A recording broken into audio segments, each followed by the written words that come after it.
হাম্বা। এই ক্লাসে গরু আসলো কোথা থেকে? স্যার গরু না তো, আপনি বলেন যে হাম্বা এটা কিসের ডাক? হাম্বা আসলে গরুর ডাক। কিসের ডাক? গরুর ডাক। এ বাচ্চা কাচ্চারা, তোমাদের কিন্তু ডাকাডাকি থেকে অ্যাডমিশন টেস্টে প্রচুর পরিমাণে প্রশ্ন আসে। শুভঙ্কর স্যারের এই ক্লাসটা দেখো, আশা করি ডাকাডাকি থেকে কোনো প্রশ্ন আসলে অ্যাডমিশনে আর কোনো প্রবলেম হবে না। স্যার প্রবলেম কি হবে? অবশ্যই না। সারোয়ার স্যার কিন্তু তোমাদের ইংলিশের দুর্দান্ত এক স্যার। সারোয়ার স্যার তিনি কিন্তু যথার্থই বলেছেন যে তোমরা অ্যাডমিশন বলো, বিভিন্ন চাকরি বাকরি বলো, 1 মার্ক যদি নিশ্চিত পেতে চাও তাহলে কি করতে হবে? এই যে এতগুলো প্রাণীর ডাক তোমাদেরকে মুখস্থ করতে হবে। এক ক্লাসে এক নিঃশ্বাসে আমরা সেই ডাকগুলো কি করব? মুখস্থ করব। চলো শুরু করি।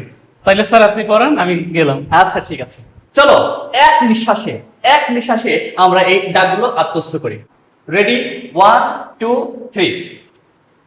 ময়ূরের ডাক কেকানা, বাঘের ডাক গর্জন, ঘোড়ার ডাক রেশা, সিংহের ডাক হুঙ্কার, গরুর ডাক হাম্বা, হাতির ডাক বৃহৃত, পাখির ডাক কাকলি, কোকিলের ডাক কুহু, পাখির কলরব কুজন, ভ্রমণের ডাক গুঞ্জন, মোরগের ডাক শকুনিবাদ বা কুকুরি, হাঁসের ডাক প্যাক প্যাক, কাকের ডাক কা কা, কুকুরের ডাক ঘেউ ঘেউ, বিড়ালের ডাক মিউ মিউ। এখন বলো, চারিদিকে আসেন।